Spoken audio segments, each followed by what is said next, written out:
E aí galera, beleza? Estão com saudade do curso de projeto? Bom, a ideia dessa videoaula é a gente dar continuidade a um assunto que nós iniciamos na nossa última aula, né, que é o conteúdo de engrenagens e mais especificamente agora o assunto é engrenagens cônicas. Então, a gente sabe que nós estamos passando por uma crise, né, na saúde aí, e que para a gente poder manter, né, a nossa proteção aí, a nossa saúde, nós vamos ter que ficar ainda algumas semanas aí, ainda com esse distanciamento. Então, para a gente não perder muito tempo e cair no esquecimento os nossos conteúdos, então a ideia é eu estar passando algumas videoaulas para vocês, para a gente não ficar defasado. Eu sei que vocês estão aí no final do curso e estão doidos para terminar ele, mas devido a esse problema mundial aí, então a gente vai precisar dar uma estendida no nosso curso aí, em função dessa parada. Mas a ideia é a gente não perder o fio da meada aí do conhecimento, né, do nosso conteúdo. Então essa videoaula basicamente vai ser rápida, né? A gente vai falar da teoria da engrenagem cônica, um assunto que a gente já tinha abordado na última aula presencial que a gente teve. E a ideia é finalizar esse conteúdo, né, mostrando o sequenciamento de cálculo que é realizado para esse tipo de engrenagem, para esse elemento de máquina. Também anexo a esse documento, né, que eu enviei para vocês, está também um exercício onde a gente vai pegar um exemplo, né, de aplicação de engrenagem cônica e fazer o cálculo, né, o dimensionamento, tanto geométrico como de resistência. Então é mais um exercício aí para pôr em prática essa aula teórica. Então se liga aí no vídeo que essa aula já está começando. Bom, galera, então, dando continuidade ao nosso conteúdo, então essa é a parte em que nós vamos estudar as geometrias e a resistência da engrenagem cônica. Então aqui tem um desenho esquemático, né, onde nós estamos vendo um par de engrenagem cônica, né? As engrenagens cônicas, elas podem ser de dente reto e também ela pode ser de dentes helicoidais. Então, assim, se a gente for analisar o desenho, né, o que acontece? Para engrenagens de dente reto, a relação máxima que a gente pode ter é uma relação de 1:4. E para dentes helicoidais, nós podemos ter então uma relação máxima de 1:7. Outra coisa também que a gente tem que analisar em engrenagens cônicas é a relação geométrica que existe entre elas, né? Primeira coisa, qual que é a funcionalidade de uma engrenagem cônica, né? É transmitir movimento, como qualquer outra engrenagem, porém, ao invés de ser por eixos paralelos, nós vamos trabalhar ele com eixos concorrentes. Ou seja, é quando o eixo ele pode ser formado por qualquer ângulo, seja ele 90 graus ou qualquer outro, né, desde que atenda às relações geométricas, como eu havia explicado.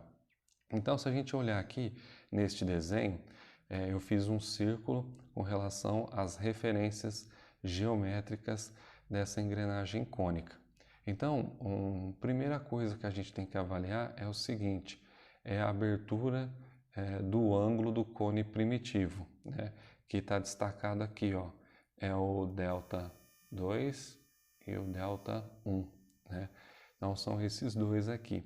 É ele que vai formar, né, o ângulo de montagem dessa engrenagem cônica.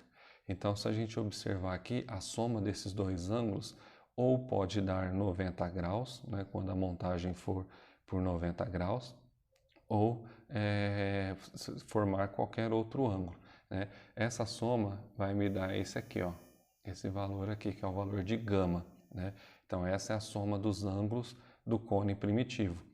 E esses ângulos do cone primitivo também definem a relação de transmissão. A gente viu em várias fórmulas ali que a gente pode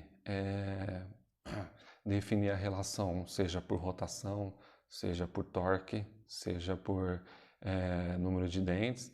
E no caso das engrenagens cônicas, ela também pode ser determinada pela geometria desse ângulo do cone primitivo. Então, são valores que são de extrema importância. Outra coisa destacada é o seguinte: para dimensões geométricas da engrenagem cônica, a gente trabalha sobre as dimensões externas. Então, se a gente olhar aqui no nosso desenho, eu destaquei aqui o diâmetro externo e o diâmetro primitivo, né? Eles é o que determinam a geometria desse engrenamento, né? A forma construtiva e geométrica desse parzinho de engrenagens. Porém, para dimensões de resistência, a gente vai trabalhar em cima do ponto médio, né? Então, o que acontece? Na hora da gente calcular parte de resistência, vocês vão ver que a maioria das fórmulas vão indicar sempre dimensões médias. Então, vai ter casos que nós vamos ver módulo médio, diâmetro primitivo médio e por aí vai, passo médio. Então, para a resistência, nós utilizamos as dimensões média geométricas da engrenagem. Já para confeccionar o desenho, né, a parte geométrica em si, a gente usa as dimensões externas. Bom, vamos dar continuidade aí. Engrenagens cônicas, relação de transmissão. Então, eu havia dito que o ângulo do cone primitivo, ele também determina a relação de transmissão. Então, se a gente for pegar o diâmetro primitivo, como a gente aprendeu em engrenagens cilíndricas, diâmetro primitivo é o módulo vezes o número de dentes, né? Dividido pelo cosseno de beta, o mesmo esquema, né? Se for dente reto, ele vai ser 1 no denominador, e se for helicoidal, vai ser um valor diferente aí de 1, menor que 1. Então, se a gente for exemplificar aqui, diâmetro primitivo 1, ele é módulo vezes o número de dentes do pinhão. Porém, nas engrenagens cônicas, ela também pode ser 2 vezes a geratriz vezes o seno desse ângulo do cone primitivo, certo?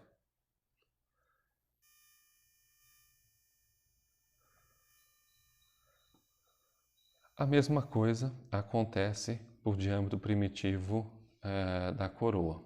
Então, se a gente for pegar a fórmula da relação de transmissão, que é N2 por N1, Z1 por Z2, diâmetro primitivo 1 por diâmetro primitivo 2, para as engrenagens cônicas, ela também pode ser 2 vezes a geratriz vezes a abertura do cone primitivo do pinhão, dividido por 2 vezes a geratriz, que é a letrinha G, vezes o seno do ângulo de abertura do cone primitivo da coroa, certo?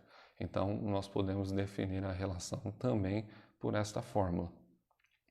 Nos casos mais frequentes, né, a soma dos ângulos, né, do cone primitivo, ele é de 90 graus. Então, assim, nas aplicações em gerais, a gente vai ver muito caso em que essa abertura é 90 graus, mas a gente pode trabalhar também com qualquer outro valor de abertura, desde que a geometria seja possível, né?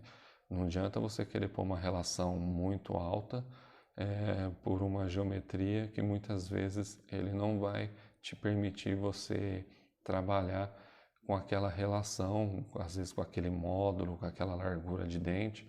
Então nós vamos ver isso mais para frente, os impactos que pode acontecer em função disso. Então, no caso aqui, para a gente calcular a abertura dos ângulos do cone primitivo, nós temos então para 90 graus essas três formulinhas aqui, né? A primeira é o seno da abertura do cone primitivo 1, ele é igual à relação de transmissão dividido por raiz de 1 mais a relação de transmissão ao quadrado, certo? Então, esse é o primeiro caso em que a gente calcula o cone primitivo do pinhão.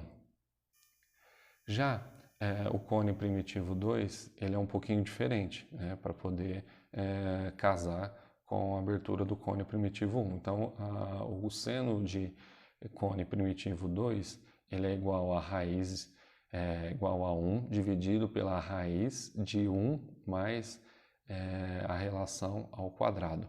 Então, essa é a formulinha para a abertura do cone primitivo 2.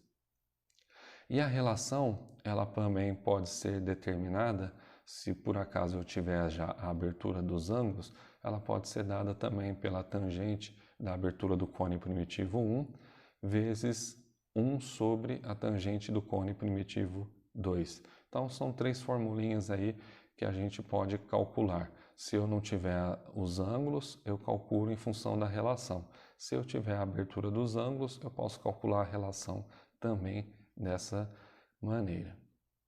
Vamos para a sequência aí. Explicando um pouco sobre a geratriz, né? Então, a geratriz, como que ela é especificada no desenho? Então, imagina o seguinte, quando a gente viu aqui na fórmula anterior, ó, diâmetro primitivo é 2 vezes G vezes seno da abertura do cone primitivo 1. Então, 2 vezes G vezes seno seria uma fórmula geométrica, né? 2 vezes G, o que acontece? Eu vou calcular o raio e esse 2 aqui da função é para eu multiplicar para transformar esse raio em diâmetro. E o seno do cone primitivo é a abertura angular.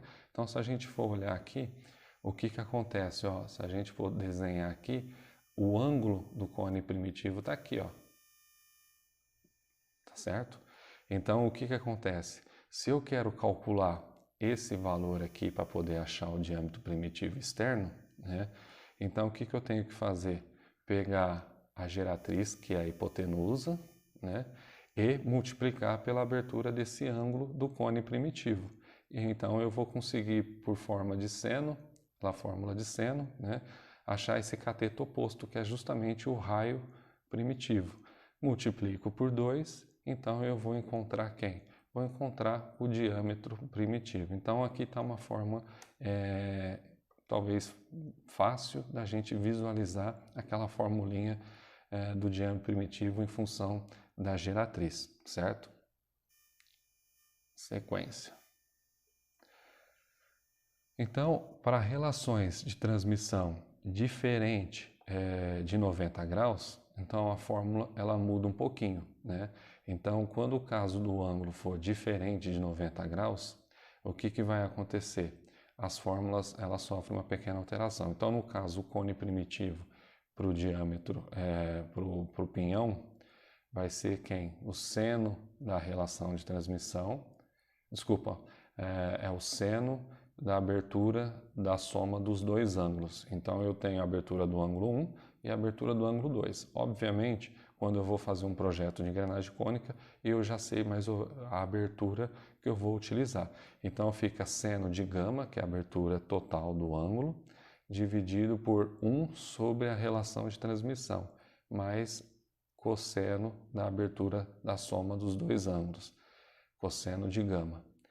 Quando eu for calcular o cone primitivo 2, então eu calculo por seno da abertura de ângulo, angular, né, da soma dos dois ângulos, dividido por relação mais o cosseno da soma dos dois ângulos. Então veja a diferença das duas fórmulas, que a única diferença é a relação, que na primeira está 1 sobre a relação e a segunda está somente sobre a relação de transmissão.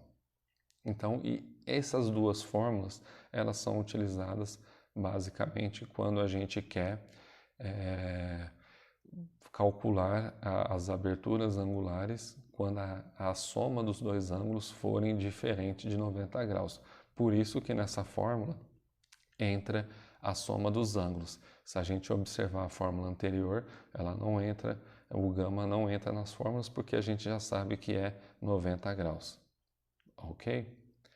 Vamos dando sequência aí. Dimensionamento.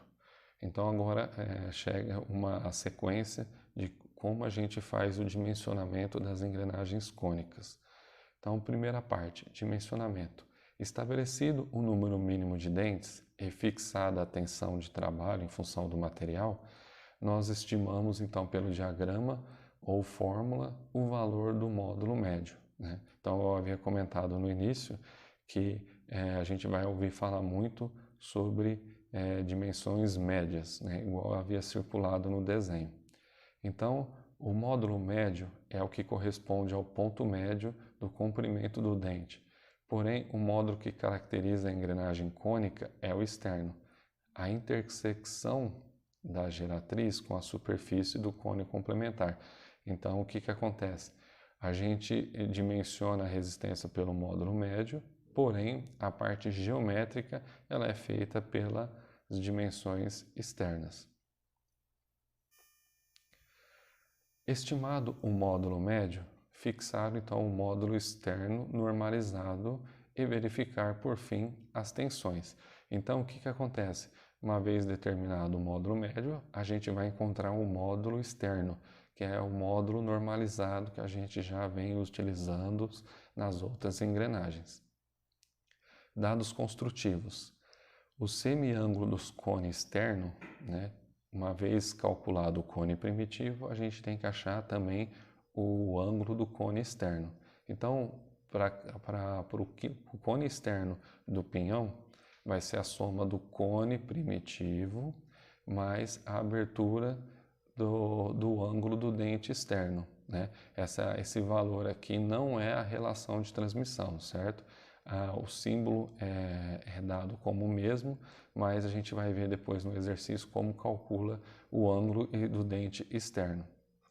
Depois a coroa a mesma coisa, o ângulo do cone primitivo mais o ângulo do cone externo. E aí a gente forma então o semiângulo dos cones externos. Número de dentes ideais. Essa fórmula muda um pouquinho da engrenagem helicoidal, né? Nesse caso aqui, o número de dentes ideais ele é dado por número de dentes Z1 dividido pelo cosseno da abertura do ângulo do cone primitivo. A mesma coisa é para o Z ideal 2, né? É o número de dentes da coroa dividido pelo cosseno do cone primitivo da coroa, certo?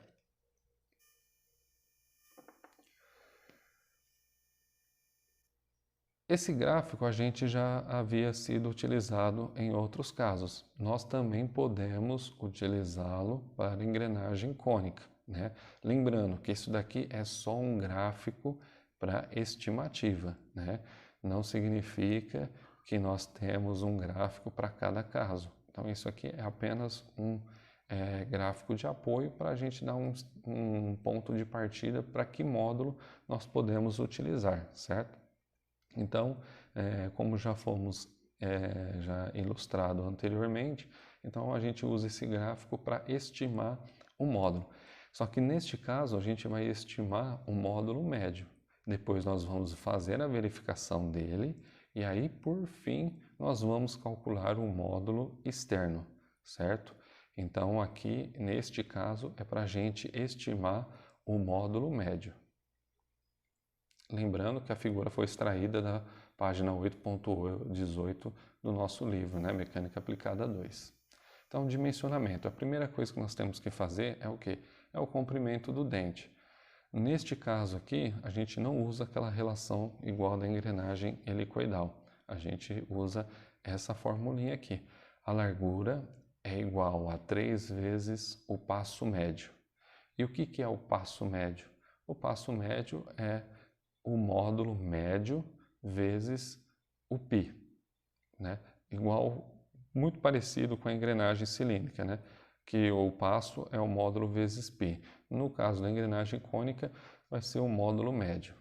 E o tipo da engrenagem, né, ele tem uma formulinha, é o comprimento dividido pelo passo médio. Então, geralmente fica ali em torno de 3, 3,5, né? E a gente pode até usar o que a gente já vem usando nas engrenagens cilíndricas, 4, né, para retificado. Depois a gente calcula a tensão no pé do dente, igualzinho a engrenagem cilíndrica, né, que é o Qzinho, né, o fator Q, vezes a força tangencial, dividido pela largura vezes o módulo médio. Olha o módulo médio entrando na fórmula de novo.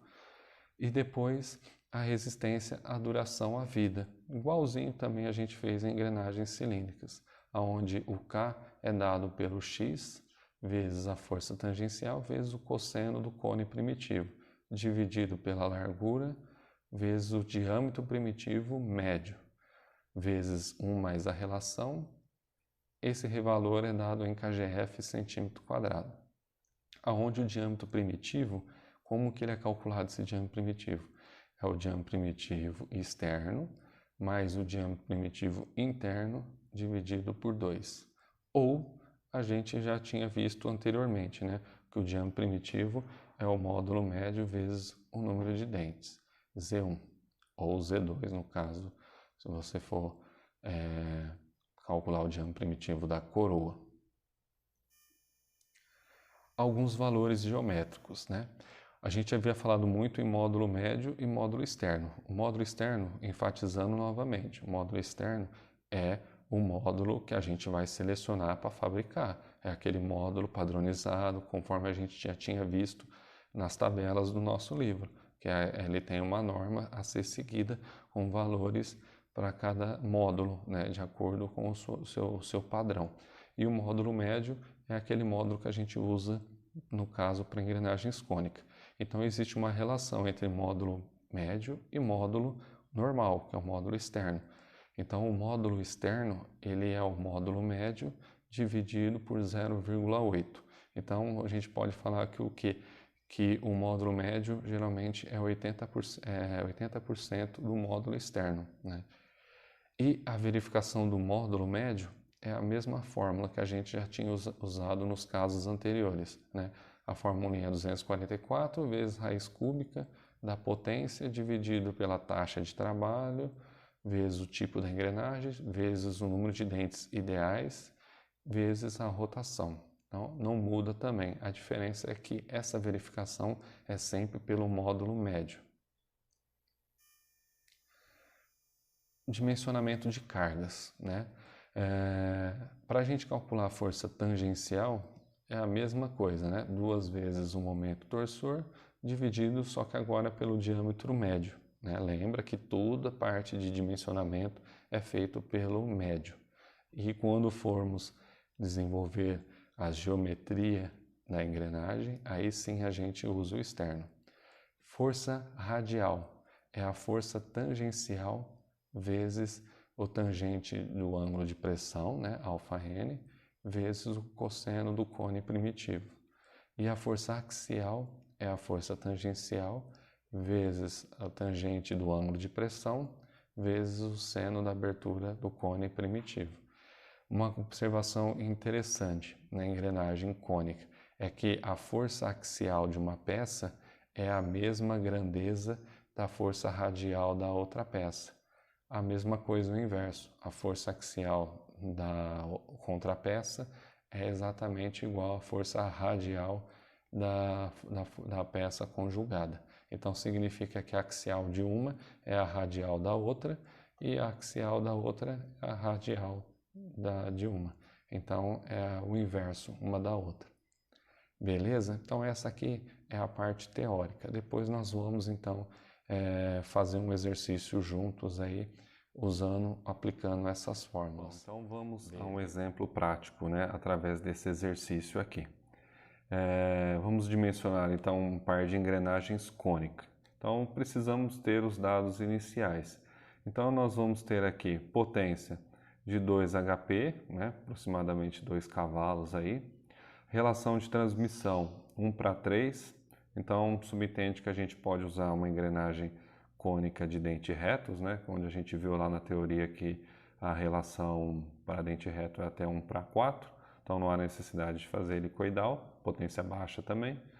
Rotação do pinhão N1 500 RPM, e aqui um dado muito importante, né, que é justamente o ângulo que é a montagem dessa engrenagem cônica. Então, no nosso exemplo aqui, vai ser o exemplo mais simples, que é a montagem onde a soma, o gama, né, que é a montagem das engrenagens de 90 graus.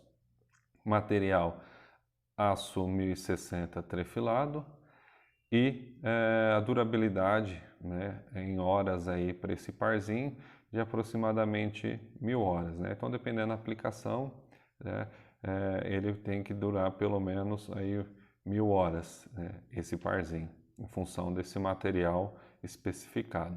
Então, primeira etapa, né, é calcular justamente os semiângulos dos cones primitivos, né, o Δ1 e o Δ2. Então, se a gente sabe que o semiângulo dos cones primitivos, que a relação é dada pela tangente de Δ1, então o Δ1 vai ser quem? O arctangente da relação de transmissão. Então, Δ1 vai ser arctangente de 1/3.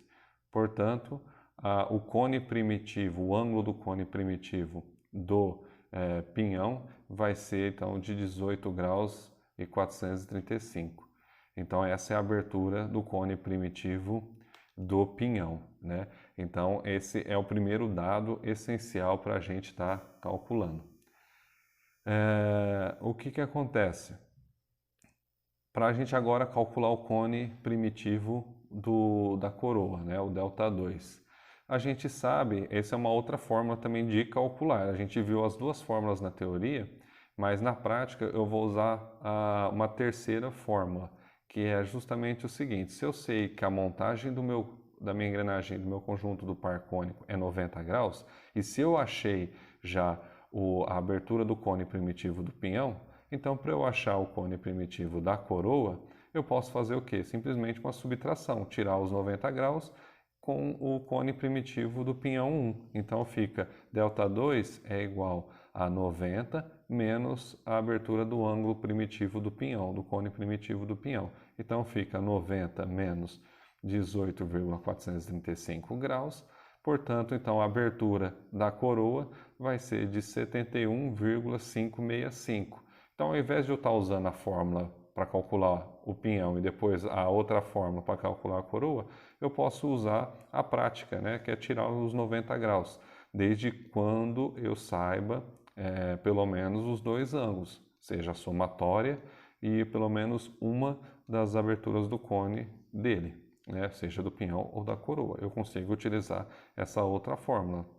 Fora isso, eu preciso então aplicar aquelas fórmulas teóricas que a gente viu.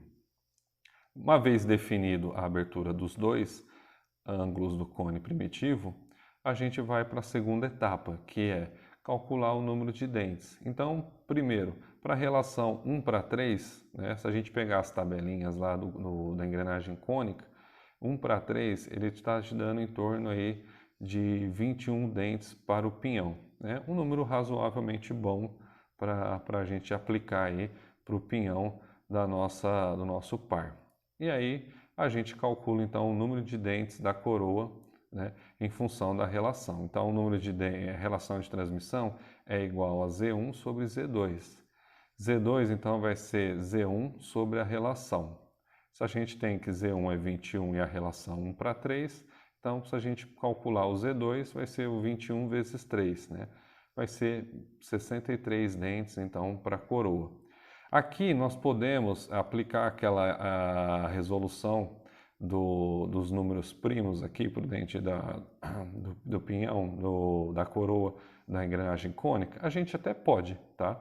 A gente pode fazer isso, mas não é muito usual não, até porque a aplicação, né, desses tipos de engrenagens aqui, né, é mais tranquila. Então a gente não tem aquele fato de pô, tem que durar tantas 1000 horas, trabalho direto, contínuo. Existe, tá? Existe essas aplicações, mas no contexto geral a gente usa para aplicações mais tranquilas. Então 63 dentes aqui vai te dar a relação exata 1:3. Então a gente não precisa corrigir a relação de transmissão, corrigir as rotações. Então a gente não precisa, nesse caso aqui, nesse exercício, a gente não vai fazer isso, né? Porque a gente vai considerar e respeitar o número de dentes de 63, tá ok?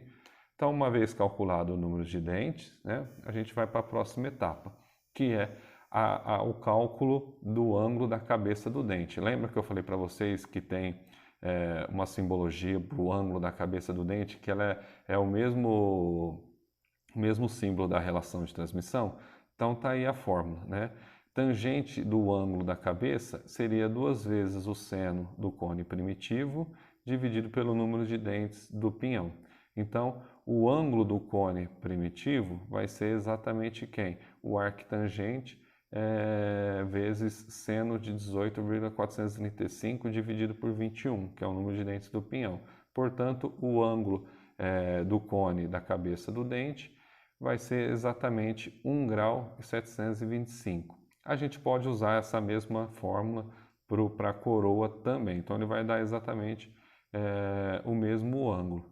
Então, calculado o ângulo da cabeça do dente, então a gente agora acha o cone, os semiângulos do cone externo, né? Que é aí justamente aquela somatória que a gente viu na teoria, né? Então, o semiângulo do cone externo do pinhão vai ser o ângulo do cone primitivo mais o ângulo da cabeça. Então, 18,435 mais 1,725. Portanto, o semiângulo do cone externo vai ser 26,16. A mesma coisa a gente faz para a coroa. Soma o 71,565, que é o cone primitivo da coroa, mais 1,725, que é o ângulo da cabeça do dente. Portanto, vai ficar um ângulo de 73,29 graus, né? Então, esse é o semiângulo do cone externo. Agora, o número de dentes fictício, né? Então, o ZID1 vai ser o Z1 dividido pelo cosseno do cone primitivo. 21 dividido por cosseno de 18,435, então vai dar 22,13. Lembrando que aqui a gente pode usar o número quebrado, né? Não tem problema a gente aplicar isso, por exemplo, lá no módulo externo, no módulo médio, a gente, a hora que for fazer a verificação. Então, a gente pode usar esse número quebrado também. E aí o ZI2, então, vai ser 199,34 dentes, né? Então, para a escolha da ferramenta para fabricação, 22 e 199. Estimativa do módulo médio. Aqui é onde entra o gráfico que a gente extraiu lá do livro, né, que eu passei na teoria para vocês. Então, aplicando ali a potência e a rotação, está dando mais ou menos um módulo médio de 2,5.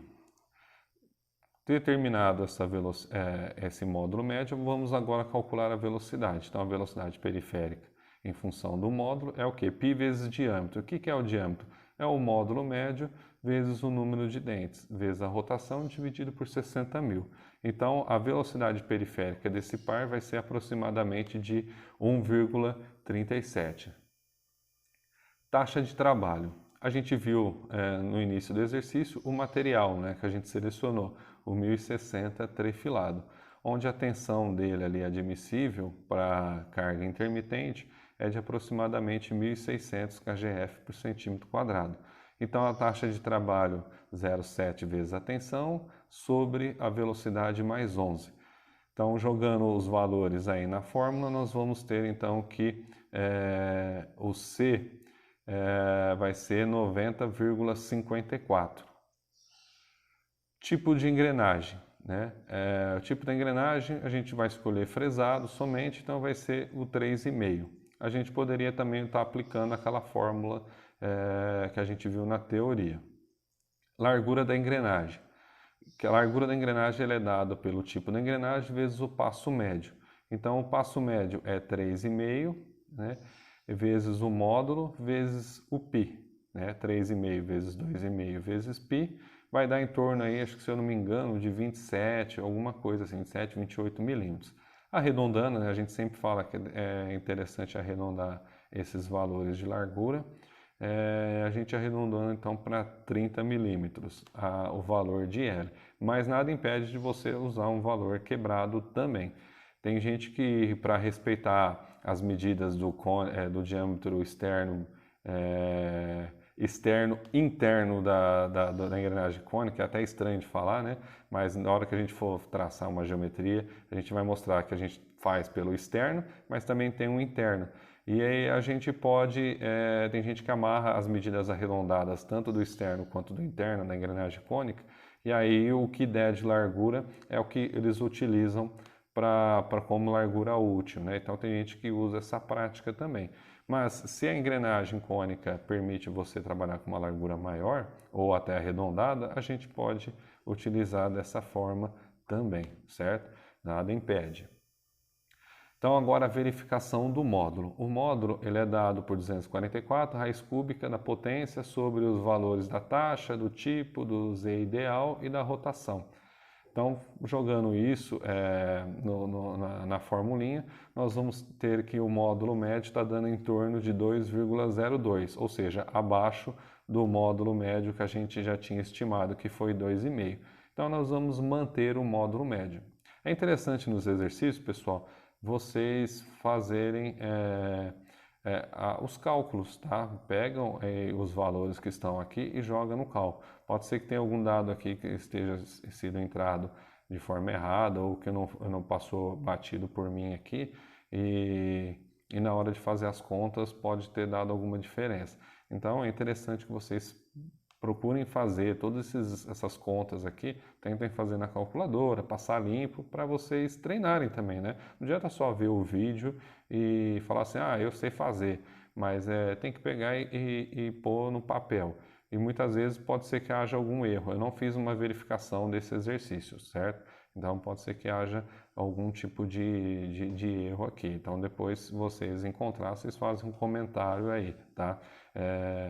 Agora vamos calcular o módulo, aqui que está o X da questão também, tá? O módulo externo. Então a gente vai agora especificar o módulo. A gente viu o módulo médio, até então estimamos, verificamos, está dentro daquilo que a gente estimou. Só que a gente, primeiramente, nós temos que se preocupar com a geometria, né? Não adianta eu falar assim, o módulo médio deu esse valor e vamos mandar bala. A gente tem que verificar o módulo externo, se ele entra dentro dos padrões de fabricação e de fornecimento, né, das ferramentas. Então, para eu calcular o módulo externo, eu uso aquela relação, né, de módulo médio sobre 0,8.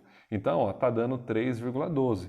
3,12, ele não é um valor padronizado, né? A gente sabe que tem, acho que 3, 3,25 e 3,5, certo? Então, para a gente trabalhar com um módulo padronizado corretamente, então nós vamos ter que usar o módulo padrão. Nesse caso aqui, eu optei por usar o módulo de 3,5. Então, isso vai fazer o quê? Vai fazer que a gente tenha que recalcular então o módulo médio. Por quê? O módulo médio é uma relação em função ao módulo externo. A gente inicia estimando o módulo médio. Depois que estimou e verificou que está dentro daquilo estimado, a gente tem que fazer então o cálculo do módulo externo, que é o módulo padronizado. E aí, se houve uma alteração, se ele não coincidiu com o valor de um módulo padrão, então automaticamente eu tenho que chegar no módulo aproximado que seja padrão. Então eu mudei para 3,5 e com isso eu tenho que refazer então o módulo médio. Como a gente não fez nada de cálculo geométrico, basicamente, então a gente não vai ter muitos problemas aqui. Então, recalculando esse módulo, novo módulo médio, o módulo médio, então, é o quê? É 80% do módulo externo. Então, 0,8 vezes 3,5 está dando, então, em torno de 2,8. Então, o módulo médio não tem problema ser um valor quebrado, tá? Ou um valor fora de padrão. O que tem que ser padrão é o módulo externo. Então, o novo módulo médio vai ser o quê? 2,8. Agora, com esses dados e a verificação do módulo, agora a gente pode ir pelas cargas para depois verificar a resistência. Então, o momento torsor 1 e 2 é dado pelas formulinhas que a gente já conhece, né? Então, o momento torsor 1 eu usei a fórmula básica do 71.620 vezes a potência sobre a rotação, está me dando um torque de 286,48. Já o momento torsor 2 eu usei a relação, né? Então, multipliquei por 3 aí, está dando 859,44 kgf centímetro. Com o torque, a gente acha a força tangencial. Então, a força tangencial é dado por 2 vezes o momento torsor pelo diâmetro primitivo médio. O diâmetro primitivo médio é o quê? É o módulo médio vezes Z1, dividido por 10, porque eu tenho que transformar ele em centímetro, porque o momento torsor está em kgf centímetro. Então, por isso que eu dividi por 10 ali. Então, a força aplicada está em torno de 97,44 kgf. Aí, aproveitando que já calculamos a força tangencial, a gente pode calcular então as forças, né, radiais e axiais, que é importante a gente conhecer num cálculo de engrenagem cônica. Então, a força radial 1 é igual à força axial 2. É o mesmo, lembrando que é o mesmo valor, lembra que a radial de uma é a axial da outra e vice-versa. Então, a força radial 1 com a axial 2 é a força tangencial vezes tangente do ângulo de pressão, que é 20 graus, que a gente já conhece, vezes o cosseno do cone primitivo 1. Então está dando em torno aí de 33,64, né? A força radial 1, que equivale à axial da coroa. E aí a força radial do pinhão com a axial, a força radial da coroa com a axial do pinhão está dando em torno aí de 11,16 kgf. Então é interessante calcular essas forças também, tá? Agora vamos fazer o cálculo das tensões, né? Então a tensão no pé do dente, a gente por 21 lá, pelo número de dentes do pinhão, a gente então estimou que o Q, né, conforme a tabelinha da página 8.20, se eu não me engano, é 3,3. Aqui nós vamos fazer, como o material das duas, do pinhão e da coroa é a mesma, então lembra como a gente falou lá nas aulas, que quando o material for o mesmo, então a gente calcula o pinhão. Se a resistência passar no pinhão, a coroa também já passa de tabela, porque ela é a menos solicitada, o pinhão é sempre o mais crítico. Então nós vamos calcular aqui exatamente só as resistências do pinhão. Ele passando, a gente sabe que a coroa também vai estar passando nos critérios de resistência. Agora, quando os materiais forem diferentes, a gente tem que tomar cuidado, tem que fazer o cálculo dos dois, né, para poder fazer a verificação. Às vezes um passa e o outro não. Então nós temos que ficar atento a isso. Então nesse caso, como é o mesmo material, a gente faz um cálculo só e ganha tempo com isso. Então a tensão no pé do dente vai ser o fator Q, que é 3,3, vezes a força tangencial, que é os 97 lá, kgf, dividido pela largura que a gente já tinha calculado antes, 30 milímetros, vezes o módulo médio. Olha o módulo médio entrando mais uma vez. Então, no cálculo de resistência, o módulo médio é ele que é utilizado. Mas você só pode calcular a resistência na hora que você já tiver tudo definido. A gente definiu o módulo externo 3,5 e agora o módulo médio 2,8, em função desse módulo externo, que é o módulo que vai fabricar, confeccionar a geometria do par de engrenagem cônica. Portanto, a tensão no pé do dente aí vai ser em torno de 3,82, sabendo que a tensão aqui está em kgf, tá? Sumiu o centímetro quadrado aí, mas é kgf por centímetro quadrado, certo? Por milímetro, desculpa, kgf por milímetro quadrado. Então, 16 kgf por milímetro quadrado, a tensão atuante é 3,82, então tá dentro dos critérios de resistência no pé do dente. Agora vem o mais crítico, né, que é a resistência de contato, no flanco de contato, que é a resistência à vida, né? Lembrando que a gente precisa dimensionar ele para 1000 horas. Então, a tensão atuante em função das cargas vai ser o CAI, né, que é o X vezes força tangencial, vezes o cosseno do cone primitivo. Então, entra o ângulo do cone primitivo para engrenagens cônicas no cálculo da resistência, vezes 1 mais a relação, dividido pela largura vezes o diâmetro primitivo. Lembrando que aqui é kgf por centímetro, tá?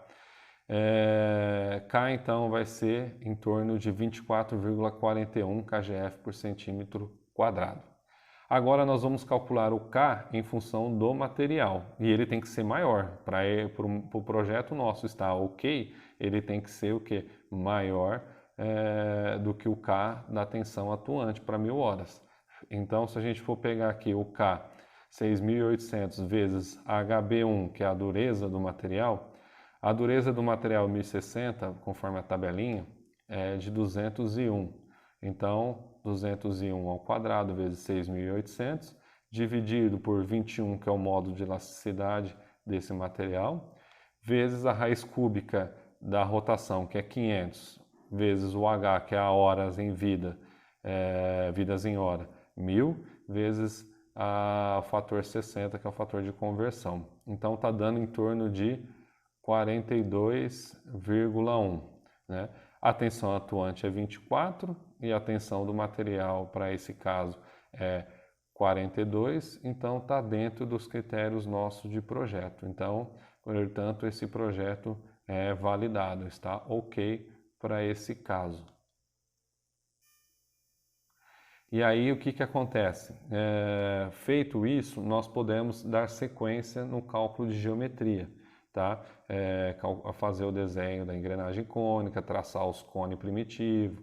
Numa outra oportunidade a gente pode fazer esse mapeamento de todos esses dados que a gente calculou e aplicar ele em forma de desenho para a gente entender como é a construção da engrenagem cônica. Mas a ideia do nosso exercício teórico aqui, né, é aplicar o que a gente aprendeu. E aí, então, com esses dados aqui, a gente verificou que o nosso par está dentro dos nossos critérios. Tá ok? Então, esse é um exercício aqui. Procurem fazer isso jogando a limpo no caderno, né, calculando todos esses valores aqui para verificar se está batendo, né? Se vocês não estão tendo dúvida em alguma passagem matemática, e aí caso vocês tenham dúvidas ou achem algum erro aqui, né, igual eu já peguei aqui o da tensão, né, que está em KGF, está faltando ali por milímetro quadrado, se vocês encontrarem algum outro tipo de erro ou alguma passagem incorreta, vocês façam os comentários aí nesse vídeo. Tá ok, pessoal? Espero ter ajudado vocês no entendimento aí desses exercícios de engrenagem cônica. Depois, numa outra oportunidade, vou passar um para vocês aí, tá tentando colocar isso no caderno para que vocês tenham dúvidas e que essas dúvidas sejam sanadas. Tá ok, pessoal? Um abraço para vocês e até a próxima. Valeu!